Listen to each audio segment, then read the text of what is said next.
In line with designating Nigeria as a country of particular concern over the Christian genocide in Nigeria, the United States Congress has called for the abolition of Sharia law in Nigeria. US believe that Sharia law is one of the causes of Christian genocide in Nigeria. I am sure this is not happening in isolation because Sharia law is one of the most contentious debates in Nigerian history. But to understand why this matters, we need to dip into the roots of Sharia law in Nigeria. We need to examine its real-world impact and ask the hard questions that many are afraid to voice. This all started in the year 1999. Nigeria had just transitioned from military rule to democracy, and Nigeria was buzzing with hope for a new beginning. But in Zamfara State, Governor Ahmed Sani Yerima made a move that would change the trajectory of northern Nigeria forever. He introduced full Sharia criminal law in October 1999. Within 3 years, 11 other northern states followed suit. Sokoto, Katsina, Niger State, Kano State, Jigawa, Yobe, Bauchi, Borno, Gombe, Kaduna, and Kebbi. The stated goal of Sharia law to establish Islamic jurisprudence as the supreme law governing criminal and civil matters for Muslims in this state. But here is what they didn't tell you. The timing was deeply political. After years of military dictatorship, politicians needed a way to consolidate power and appeal to the religious sentiments of the masses. Sharia law became that too, a way to present themselves as defenders of Islamic values while distracting from the real issues plaguing the nation, which are poverty, corruption, and underdevelopment. The architect of this system promised that Sharia will bring moral revival, reduce corruption, and create a just society based on Islamic principles. 2 decades later, we are still waiting for those promises to materialize. Now, let me paint you a picture of how Sharia law actually works in northern Nigeria. In 2015, a poor man in Kano State was sentenced to have his hand amputated for stealing a phone worth less than 20,000 naira. The sentence was carried out publicly as a deterrent. Meanwhile, politicians who embezzled billions of naira, money meant for schools, hospitals, infrastructure, poverty alleviation, work free, protected by their political connections and wealth. In 2020, a young singer named Yahaya Sharif Aminu was sentenced to death for blasphemy in Kano State for a song he shared on WhatsApp. The poor young man spent years in detention before his conviction was eventually overturned on appeal. But where are the death sentences for politicians who swear on the Quran and then loot state treasuries dry? This is the uncomfortable truth about Sharia law in Nigeria. It has sharp eyes for the crimes of the poor and conveniently blind eyes for the sins of the elite. Before we continue, let me make a passionate appeal. This analytic from YouTube shows that 96% of viewers haven't subscribed to Avalanche Media. When you subscribe, like, and comment on a video, YouTube will push the video to more people. Please help Avalanche Media to reach more people and grow. Hit the subscribe button, smash the notification bell, like this video, and comment. Thank you. Let's talk numbers because numbers don't lie. According to the National Bureau of Statistics, northern Nigeria accounts for approximately 87% of Nigerians' poor population. States like Sokoto, Yobe, and Jigawa, all Sharia implementing states, have poverty rates exceeding 70%. Zamfara State, the pioneer of modern Sharia law, has poverty rates of about 74%. Compare this to states in southern Nigeria. Southern Nigerian states generally have lower poverty rates compared to the north. Lagos State has a poverty rate of 29%. Abia State has a poverty rate of 29%. Anambra has a poverty rate of 32%. Ekiti has a poverty rate of 36%. Rivers State has a poverty rate of 50%. Then you have Enugu State with a poverty rate of 45%. Now compare this to the states in the north. But it gets worse. In times of insecurity, The same northern states implementing Sharia law have become breeding grounds for terrorism and banditry. Boko Haram, which has killed thousands of people and displaced over 2.5 million persons from 2009, thrive in these regions. Bandits in Zamfara, Katsina, and Kaduna have kidnapped thousands of school children, collecting millions in ransom, while government officials watch helplessly. Or worse, they benefit from this chaos. Under this very Sharia law, the Almajiri system, where young boys are sent away from home to study the Quran under Islamic teachers, has exploded. Today, Nigeria has an estimated 10 to 15 million Almajiris roaming the streets, begging for food and vulnerable to recruitment by terrorist groups. These children receive no formal education, no vocational training, and no future. They become easy target for extremists promising them purpose and paradise.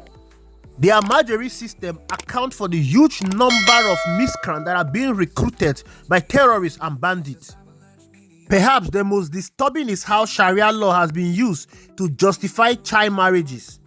In 2013, Senator Ahmed Yerima defended his marriage to a 13-year-old Egyptian girl by citing Sharia law. Across northern Nigeria, girls as young as 8 to 12 are married off, their childhood stolen, their education ended before it begins. UNICEF reports that Nigeria has the third highest absolute number of child bride in the world, with the highest rate concentrated in Sharia implementing states. That's not all. What about the ban on alcohol sales, which is a significant revenue generator in other states? It has cost northern states billions in lost tax revenue, while Lagos and other southern states generate substantial income from alcohol tax that funds infrastructure and social service. Sharia states reject this revenue stream on religious ground, but they in turn benefit from the revenue that southern states generate from the sales of alcohol. I guess you should be angry by now, but this is the part that should make your blood boil. Sharia law in northern Nigeria has become a shield for corrupt politicians, not a sword against corruption.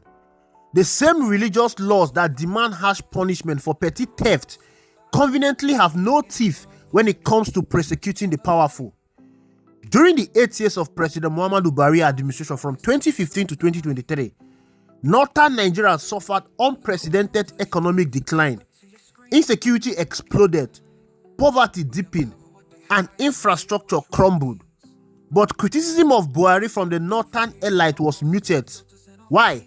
Because according to Sharia law, or rather its political interpretation, it teaches that Muslims should not criticize their leaders publicly, especially Muslim leaders.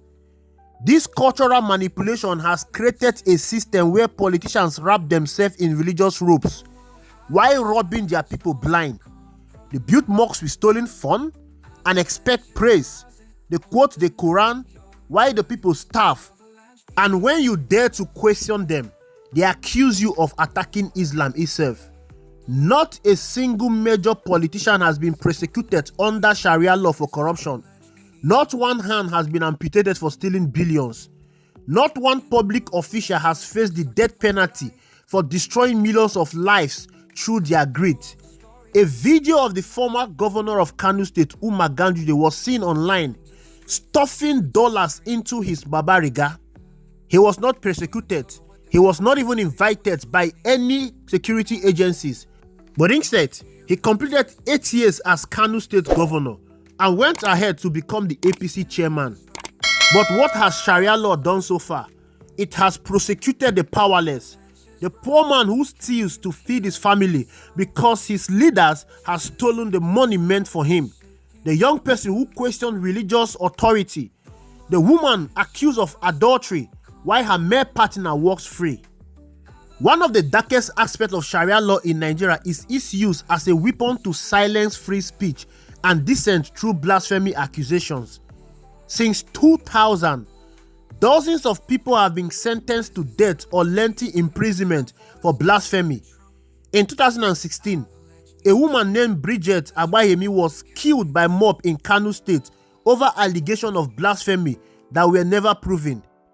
In 2022, Deborah Samuel, a Christian student in Sokoto, was brutally murdered by fellow students who accused her of blasphemy. The perpetrators made videos celebrating their actions.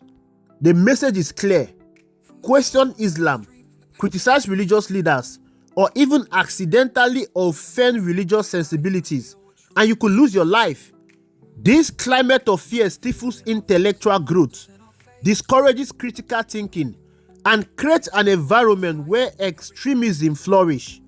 When Sharia law was introduced, it was said that it will only work in northern Nigeria. But recently, there have been disturbing attempts to expand Sharia law beyond the northern states where it currently operates. In 2020, a Sharia court was reportedly opened in Osun State in the southwest, sparking outrage from Christians and secular groups. There have been proposals to include Sharia law in Nigeria's constitution and to establish federal Sharia court with jurisdiction across the country. This is where we must draw a line. Nigeria is a secular state. It is a constitutional democracy with a federal constitution that guarantees freedom of religion, equality before the law, and a secular governance. The existence of parallel Sharia court that operates independently of the constitutional framework creates a fundamental contradiction. Two legal systems governing one country with different standards of justice, different rules, and different outcomes depending on where you live and what you believe. In legal terms, this is not just problematic, it borders on treason against the constitutional order that holds Nigeria together. You cannot have one country with two supreme laws. Either the constitution is supreme or it isn't.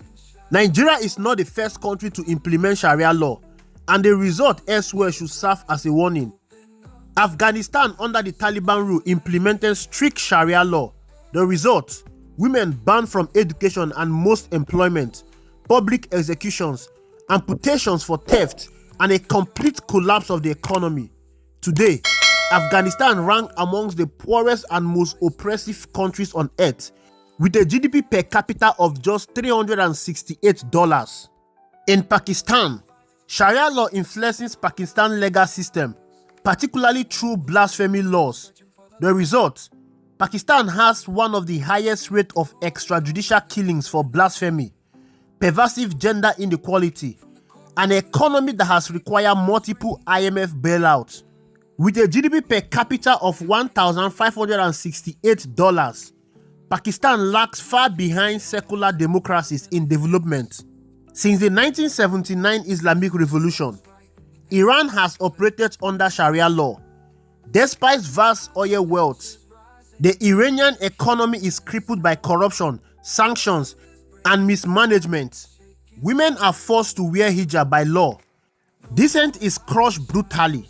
Young Iranians are literally dying in the streets demanding freedom from religious rule.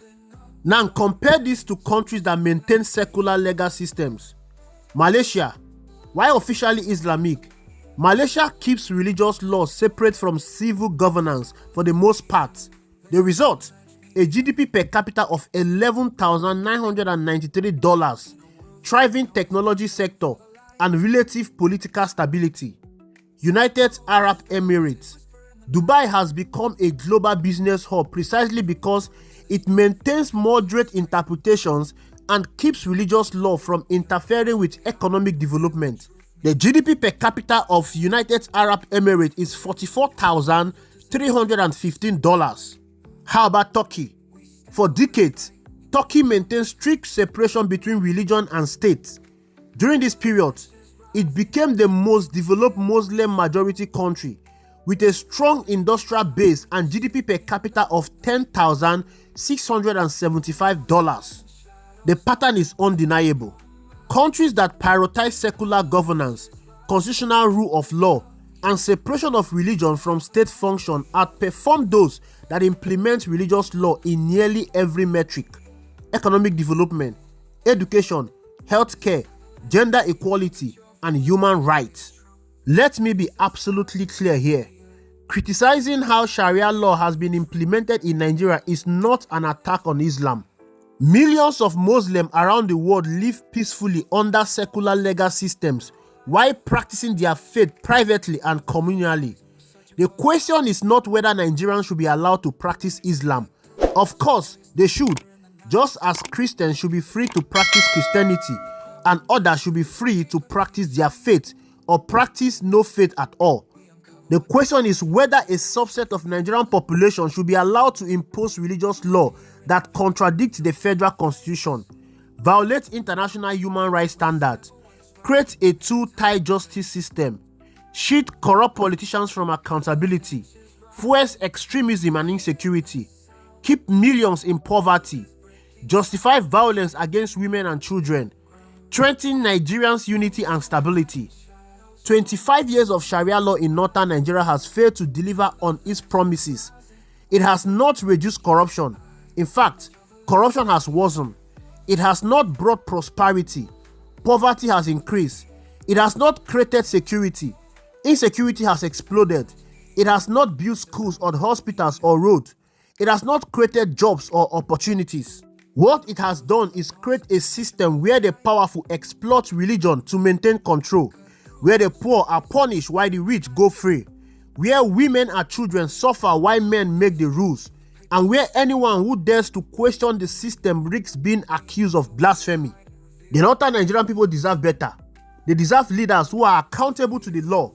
They deserve justice that is blind to wealth and power.